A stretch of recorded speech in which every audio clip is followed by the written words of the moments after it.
You do it because you also believe that this is gonna bring you somewhere. I'm Vallian. I'm the chef owner for Kindling restaurant here in Jakarta. I know when I was younger, I was a lot less patient. Rushing things is very, very dangerous.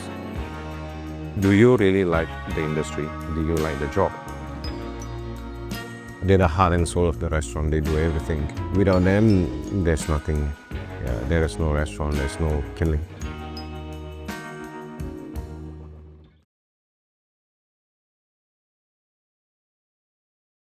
Chef, please introduce yourself. I'm Vallian. I'm the chef owner for Kindling restaurant here in Jakarta. How long have you been cooking, chef? I've been cooking now for about 12 years, Okay. starting when I was 19. 19. Wow. Yeah. So, well, it makes it 13 this year. And I think it's the fondness of eating good food. I guess that's number one, because in my family, mom's always been a great cook, as cliche as that sounds. But we've always eaten very well as kids. But money wasn't easy, so she would scream and save in terms of other things like toys and clothing and all that stuff. But in terms of food, she's always been very generous. So we get to try a lot of different things. So I guess that's where the love for food comes from. Where are you from, actually? I'm from Indonesia. I was raised in Medan in Sumatra, so all the way to the west of Indonesia. And then I was transported, or more like kicked, to Singapore. Kicked. Yeah. Okay. To finish up my studies, and Yeah. then I started working there as well. How old when you started cooking back then? I started my first job as a part-time cook when I was 19. No, I was 18 or 19. I can't remember anymore now. But I started my part-time job when I was then, and then from there onwards, I got a job as an intern, and then after the internship was done, I got a job as a cook, and then it progressed for onwards from there. Did you start as a student, like culinary student, or? So I attended a school in Singapore, and the course was actually for a diploma in restaurant and culinary operations, I think. Okay. Yeah. So we did learn a lot about management things, like how to do your books, what to do in terms of what are the different marketing plans, the business strategies and stuff. But cooking-wise, I think out of the 3 years we spent in school, I've only spent about 3 weeks in the kitchen, so about 15 days. I mean, that's essentially for us to know what are the essential tools for cook, like the different equipments, different tools, the basic sauces. So very, very simple stuff. We've never delved in depth.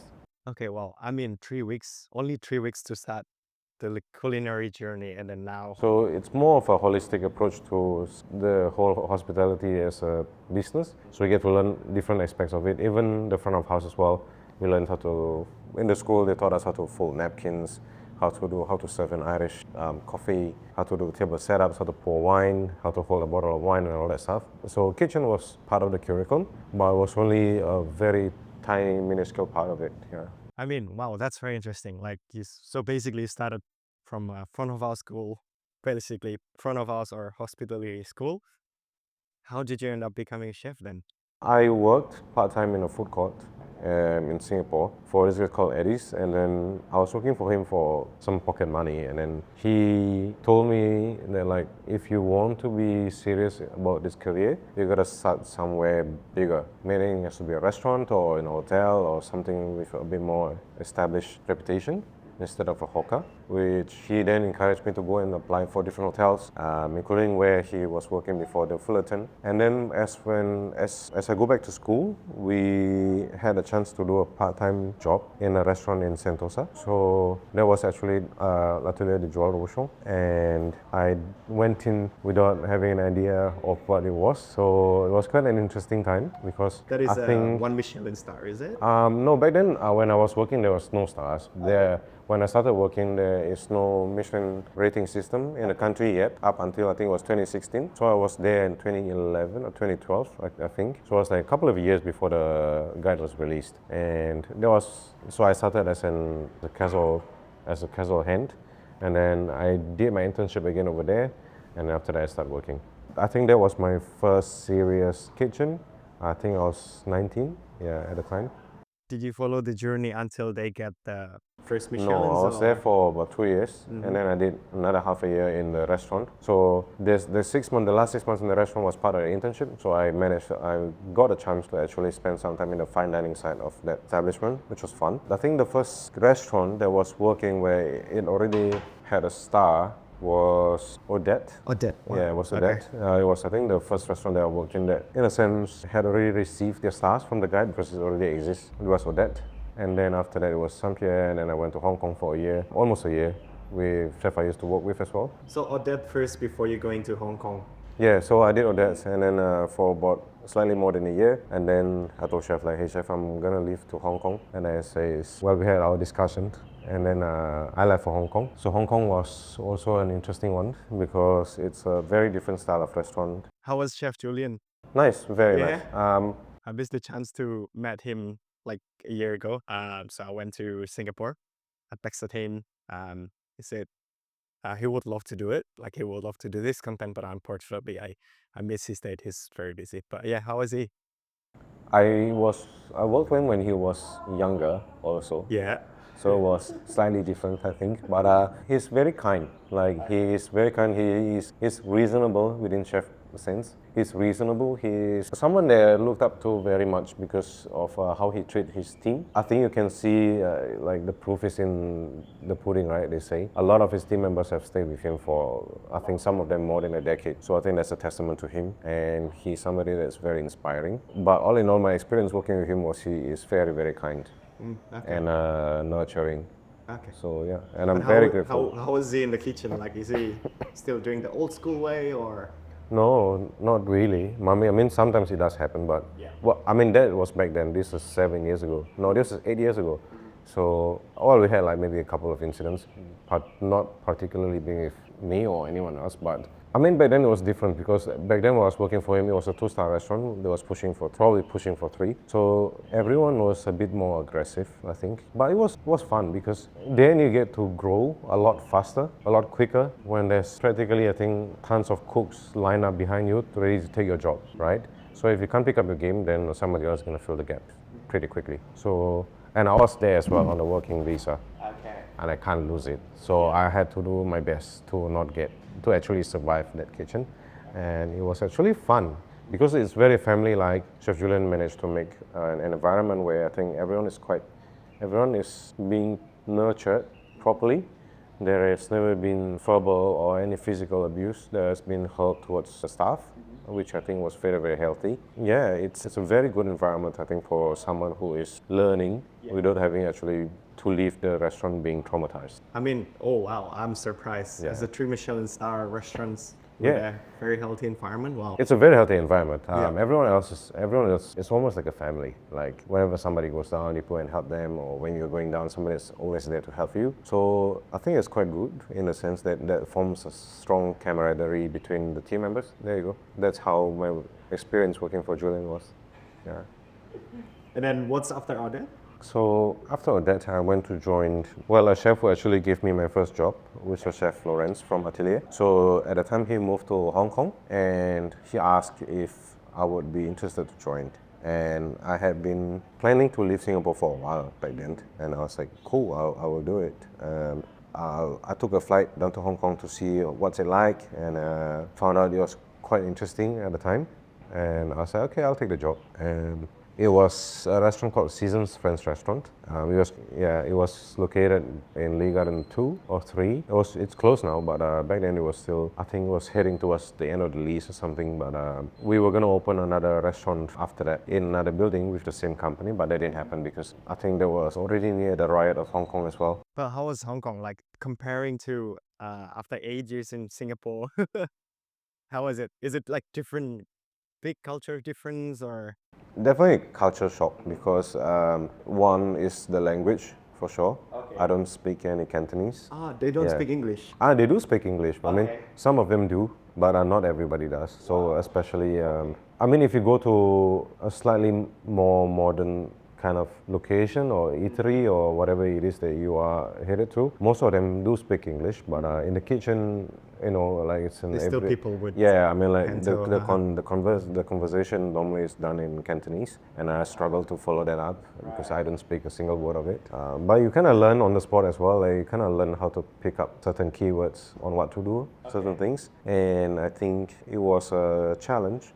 Was a challenge. It was a very nice challenge. That I get to see a different culture of working in a kitchen. It was nice. Yeah, it was nice. It was very challenging, but it was nice. I mean, in terms of language, yes, it is a big challenge. What about in terms of the cooking style? And I mean, the restaurant was French. It was very French. It was very classic. So, I mean, before seasons, I was doing maybe slightly more plated food, whereas in seasons we are doing like poulet rôti or pâté en croûte and stuff like that. So very, very classical things. But at the same time, we were also doing breakfast, lunch, high tea, breakfast as and well. dinner. Wow. So we're doing like breakfast. There's a cafe outside of the restaurant that we need to do the prep for that cafe, and then lunch. There's lunch operation, and then there's high tea, and then there's also dinner. So there's like it's a restaurant with 4 operations, and I think we had a team of 13 cooks. And doing double.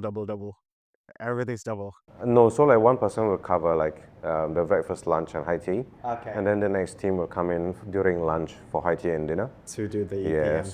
so AM and PM. so there's an sort of. AM and PM system, but yeah, Interesting. was a shock because I've never done like a breakfast or high tea shifts before, afternoon tea shifts. But service also breakfast and high tea as well, or that's Yeah, so I mean like another breakfast is technically taken care of by itself because the cafe had their own stuff, but we need to do the prep for them. Like we need to pack all the sandwiches and the salads and all that stuff for them, and then lunch and high tea and dinner is in the restaurant. Yeah, that is hectic. Yeah. How is it in terms of working culture in Singapore? Is it long hours? What's the, I mean, especially when you're working in a Michelin-starred restaurants, that is very expected. I'm here to highlight what is it that you need to do to get to that level of kitchens. You know, like how do you get yourself ready to be able to work in a Michelin-starred restaurants? Maybe for the younger generations. It all comes down to like how much you want it, I think, in the sense that like, in my case, it's a bit funny because I didn't want to get kicked out, so I had to survive. And I think having no backup plans or having no safety net behind, you will push yourself to do certain things that you never think that you could. I mean, that's for sure in the case for me because the hours are long for sure. The hours are long, but also time passes really quickly, right? Time passes in a blink. And maybe you'll arrive there like 8 or 9 o'clock, and sometimes if you're late, you get there like 9:30. And most of the time, if you arrive at 9:30, you're never gonna be set. Like you will never be set. But then you also that means that if you're late one day, then you gotta like hustle twice harder. Like you gotta hustle twice as hard as you normally do, Just to get the keep prep up. ready and Yeah, then just to keep up with what you need to setups. do. But otherwise, I think you do it because you also believe that this is gonna bring you somewhere. Like no matter how mind-numbing it is to peel like 2 cases of asparagus, like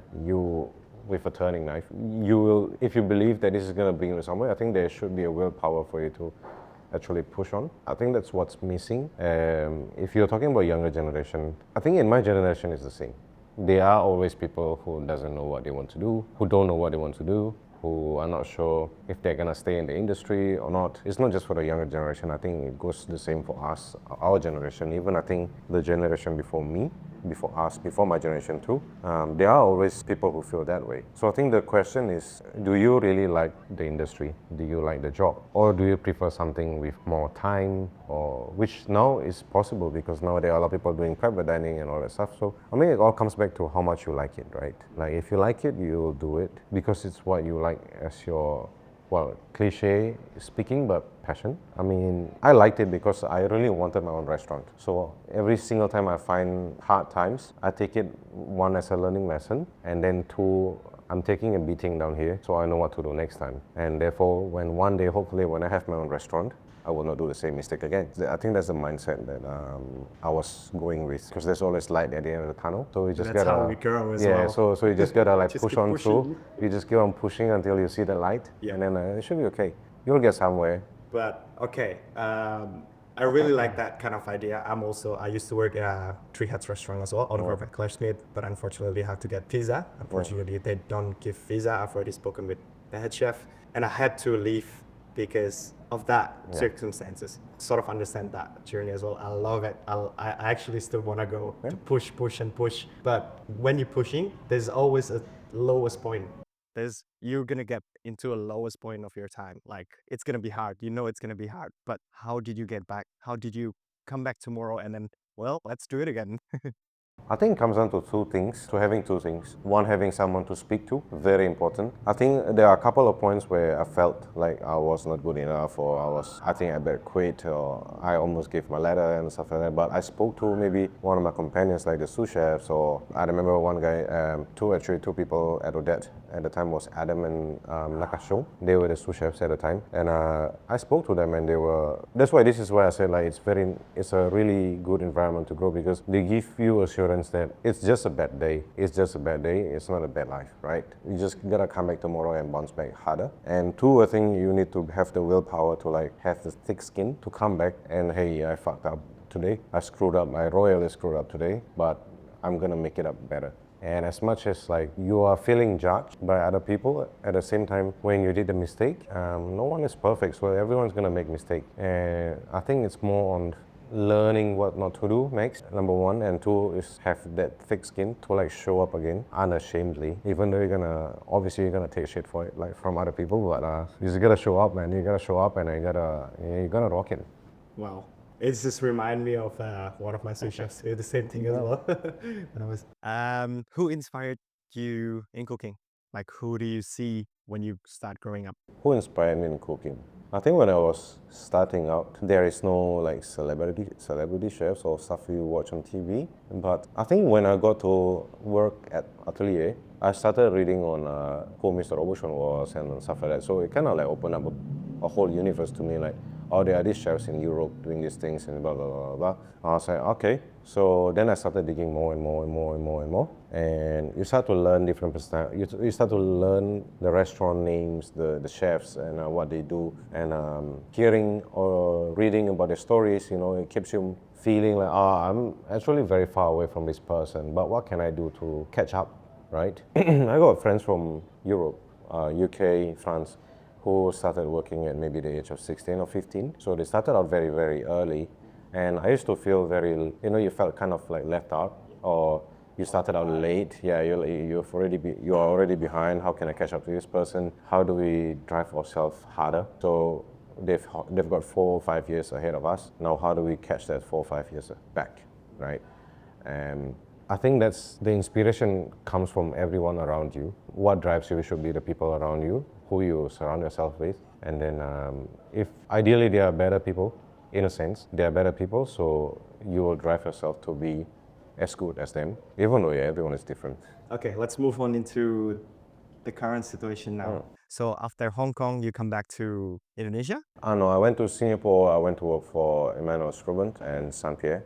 Still continuing the journey in Singapore. And then I did a year at Saint Pierre. I don't know, it's more than a year actually. I did, because I helped one of his head chef before, Kim, to open Saint Pierre in KL, in W. And then I went back to Saint Pierre in Singapore, and I started working. After a year, I left. I came to Bali because it was COVID already. I came to Bali, and then after Bali, I came to Jakarta. Correct me if I'm wrong. You opened school in Bali during COVID. Is that correct? So we opened school in May. It was April 2022. So after COVID? Yeah, it was 2022, May of 2022, we opened school. It was like the first week when the airport was open. So that was the opening week of school. And then, Where did you get the idea for school and stuff like that? So I was working for a company called Project Black at the time. It was called Tiger Monkey Group. I have a vision, sort of cooking very simply, because after all the fine dining restaurants that I went through, and I took a break in Bali, thought, you know what, I'm gonna do something casual. But how do we do something casual if you don't have a restaurant, right? So I met a guy called Ty. He's the founder of the company, and he also runs a couple of different joints there in Bali. We started planning out for restaurant basically situated above the lawn, the beach club. So he owns a beach club which is in Canggu, and then above that beach club itself, there's a space that overlooks the ocean. And I said, yeah, okay, that's beautiful. And I think out of everyone that I spoke to, his vision and my idea of what a restaurant should be aligns very well. So we started exploring the idea of doing something that's casual, that's very simple, but it delivers like a wildly like amazing experience. Because you're dining by the beach, you are situated on the second floor. You're overseeing the ocean. Food is cooked on open fire. We've got vinyl DJ playing on the set. And yeah, all in all, it's like a whole package that makes a great dining experience, I think, especially if you're on a holiday. So yeah, I mean, that's cool. How did you get the inspiration from? Is it coming from any restaurants? So in Bali, we do a lot of wood fire cooking. You know, like it's very famous in Bali for seafood by the beach. There's being barbecue. There's a lot of grilling. There's a lot of even on the street side, there's people selling satays. Even on like the most random street, you can find like people smoking fish like next to the road. They're like people smoking bonitos. Yeah, smoking bonitos. People selling grilled corn on the beach. You know, so the idea was having that coastal feel to the restaurant, and the only food that we thought matches the set that we had was food that's cooked on open fire. So, or an Italian sort of like Mediterranean style of a cuisine, which is a lot of pastas and fresh pizzas and a lot of seafood. But I kind of didn't want to do that at the moment, so I went with the open fire because I think it delivers a lot more in terms of flavor and a lot more interesting because then it's a new challenge to cook that way. Yeah, and we did it. And why coming to now you're opening Kindling? Why are you going back to a sort of fine dining restaurant? I think a lesson that I've learned running a casual restaurant is that I don't like doing more than 100 covers a night. There was, I mean, it was like at school we were doing, I think about 120, 140 covers a night every day. And it was a 7 days operation. We had almost 50 team members, both front and back of house. And it was a monster. Like to do that covers and deliver the quality that we want was actually a tough one, but we did it anyway. But it was a learning curve that like, hey, casual restaurants might not be for me, you know. Like after 2.5 years of running, After 2.5 years. yeah, after 2.5 years, a long time. yeah. I mean, you hang on to it. After after 2.5 years, I was getting tired of it. I was kind of like looking at it through the lens of I want to do something with more focus, with a lot more attention to detail, where we are not doing like 120, 140 people a night. I just want something that's smaller, a little bit more focus and attention to each guest that we can. A lot more finesse as well. Because when you're doing like 140 covers, man, like you can forget about finesse. When you have because our kitchen was also very small. We had on the hot section we've got 4 people, and we have 2 people on the pastry, just me and the sous chef, and then we had 3 people in the cold section. So that brings you up to 9 people. Yeah, and then you have 2 KPs. Yeah, so you have 2 KPs and then you have like 9 in the kitchen, and we churn out like food. Yeah, it was an a la carte restaurant with it was an a la carte section, and then there's another one which is like a feed me section, which is like the tastings. So then you have 2 different kind of style of menus that you gotta do. So the preps be different. It was insane. Will I do it again? Maybe in the future, but definitely not now. Yeah, wow. I just So you still want to go back, maybe? Yeah. I want something that's quite more focused and more detailed at the moment, in the sense of the guest experience, not necessarily the food and the rest, but how can we provide the best experience to our guests and make sure that this restaurant is something that we'll remember for a very long time, and that's what I want to do. Yeah, so it's not just limited to having good food or great service, but now I'm thinking of how do we make it into a whole package where it makes people want to come back.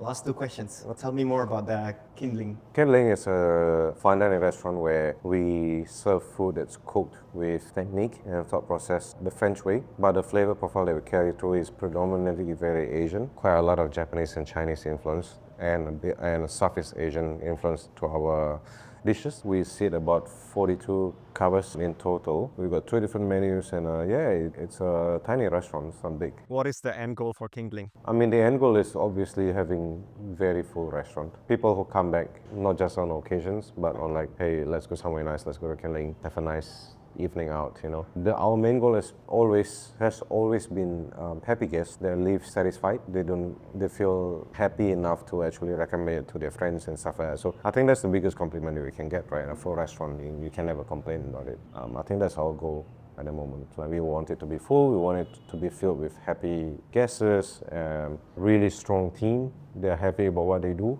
day in and day out, to do this with us. So I think that's my main goal, yeah. Sorry, following up questions. It comes in my mind, how important is the team? 100%, absolutely. They're the most important aspect of a restaurant, right? Without them, there's nothing. Without them, there is no restaurant. So, I cannot tell you how much I love my team, but I have an amazing bunch of team members here, like starting from our restaurant manager Tasha all the way to our KP Bayu, our sous chef Reski, pastry chef Valencia. Everyone is pushing so hard every day, and I can see it in their eyes that they are really hungry to learn as well. So it's really, I think they are, yeah, if you ask me how important they are, man, there's no words that can describe how important they are. They're incredibly important. They're the heart and soul of the restaurant. They do everything. Without them, there's nothing. Yeah, there is no restaurant, there's no Kindling. This is the last questions. What do you know now that you wish you known earlier that can help the younger generations grow or to get into what they want? Be patient. Yeah, I think patience is a thing that most young people don't have. Even I don't have it sometimes now too. But I know when I was younger, I was a lot less patient. Meaning patient with myself, patient with the people around me, and patience towards a certain situation or environment. Because at the end of the day, things work themselves out. You just gotta be patient and let things play out. Of course, you gotta be able to take some chances too, but don't rush things. I think rushing things is very, very dangerous. I did rush a few things that I wish I hadn't done so. I wish I had spent more time doing certain things that I didn't because I was rushing. And yeah, if I could turn back time, I will redo certain things by being a lot more patient. That's the untold story of Chef Vallian. Yeah, thank you so Thank much you. for your Amazing. pleasure. Thanks, man. Thanks for your time. Thank as well. you. Yeah. Really appreciate Yeah. your time.